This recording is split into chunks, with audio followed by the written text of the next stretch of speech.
T20 world కప్ను Bharat విజయంతో ఆరంభించింది. ఐర్లాండ్తో జరిగిన మ్యాచ్లో 8 వికెట్ల తేడాతో గ్రాండ్ విక్టరీ కొట్టింది. ఫస్ట్ బ్యాటింగ్ చేపట్టిన ఐర్లాండ్ భారత బౌలర్ల ధాటికి 96 పరుగులకు ఆలౌట్ అయింది. రోహిత్ శర్మ 52, పంత్ 36 రన్స్ చేసి రాణించడంతో టీమిండియా 13 ఓవర్లలోనే టార్గెట్ను ఛేదించింది.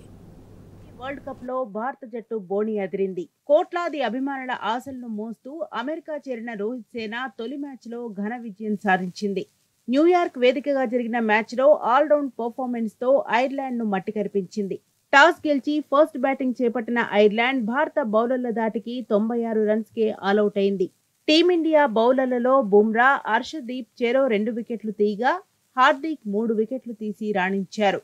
విజయం కోసం 97 పరుగుల లక్ష్యంతో బరిలోకి దిగిన టీమిండియాకు ఆదిలోనే షాక్ తగిలింది.